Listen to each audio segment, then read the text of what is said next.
So we've got two Metropolitan scooters. This one here ran fine. I use it at least, at least a few times every summer. Quite frequently, actually. This one here's my brother's, and it sat for a while.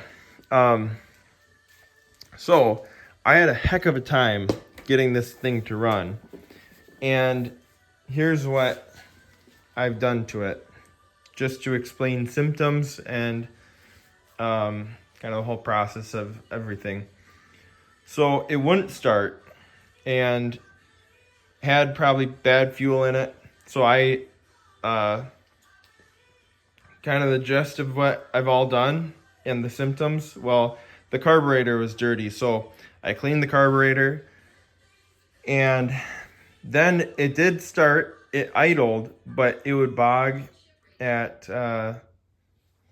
higher speeds. And actually, first I might have changed the fuel pump because I don't know if it was pumping. When you turn the key on, like this, you should hear that tung tung tung tung tung. That's a fuel pump creating pressure, and that is down under here, about right here area, under the fuel tank, like under the fuel filler. To access that, you got to remove these. There's screw here, one on the back side here. Pull the pins out here, and then there's another screw under here underneath this panel, and 10mm bolts. There's 4 of them, and then there's 2 screws there you got to take off.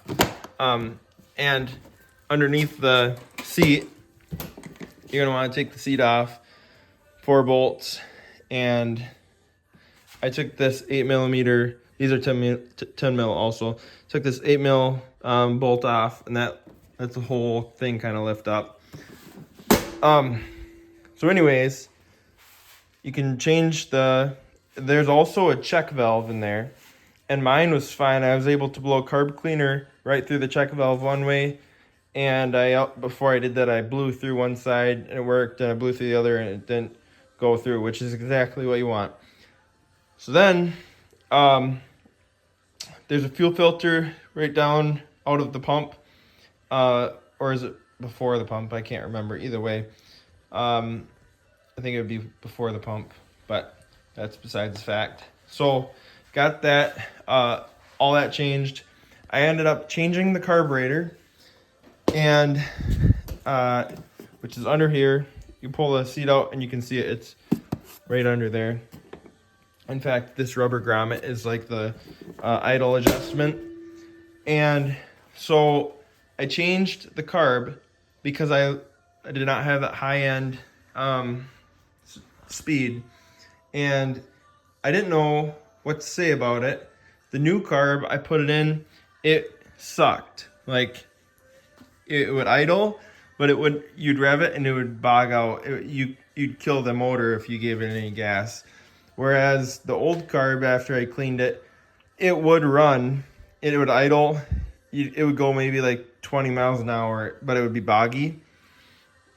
So, also, just so you know, under this cover here, you're gonna want to jump this pin right here on that plug. There's only one wire. It's blue, yellow. 2 positive, which is underneath the fuse box cover on your battery. And I'll explain the process here of that. That resets your throttle positioning center, or resets the ECU. So basically, you turn the key to off, you jump it, you hold. I had a jumper wire stubbed into that connector, the Molex plug, and held on to the positive side of the battery. And you turn the key on, and then wait 1 second or more in the service manual, it says, and then you release the wire from the positive. Your headlight should be on when you are holding on, but as soon as you release it, the headlight should go out.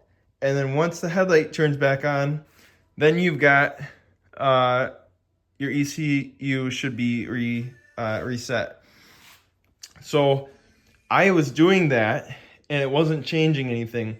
But ultimately, what I got this scooter to run with and have full power all the way through was the throttle positioning sensor. It was there was something wrong with it.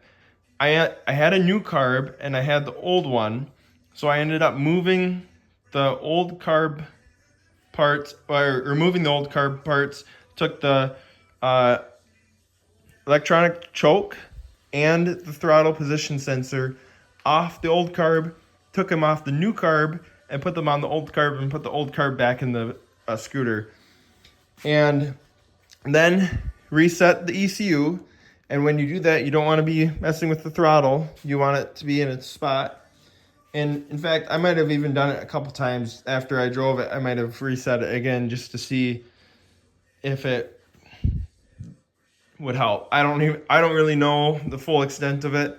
I just know enough to kind of get the thing fixed. I don't know the ins and outs of it. But basically, here's the new carb with the old parts. I put them back on here. So this is your throttle position sensor. This is your electronic choke. And the carb sits in there like this.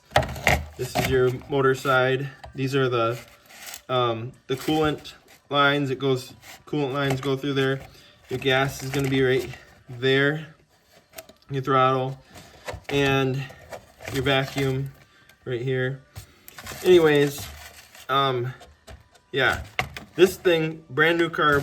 I got it on Amazon, $38 or something dumb like that, and it's Kippa. I buy carbs for like my, I got like a weed trimmer over there that I've had trouble with. Carbs are cheap. That's just the bottom line. But I don't always trust them. So that's why, I mean, it could be it's probably the jetting in that it's too small. So I went with the factory carb. It's been cleaned and the fuel system's gone through, but I still had the issue. So anyways, hopefully this video helps you with just things to figure out after the scooter's been sitting. You can try a few different things. If your fuel pump doesn't pump when you turn the key on, you don't hear that tick, tick, tick, tick, tick noise, then replace the fuel pump. Your filter, your check valve can get gummy, and then your carb can get dirty. Always put stable or seafoam or something to preserve the gas, and use non-oxygenated 91 fuel if it's going to be sitting. So anyways, hopefully this video helps people who are maybe kind of at a crazy stage where you're just like, you're not sure what to do with it. Because I was like, what else is there? I've got a new carb that acts goofy when I put it in. Like, it doesn't even really want to run. Got an old carb that runs great up until like 20. Like, the thing accelerated just perfect. So then that's where I was like, well, my main jet has got to have fuel because I have like really good acceleration, but then like a crappy top end. So anyways, thanks for watching. I hope you have a wonderful day or evening. See you later.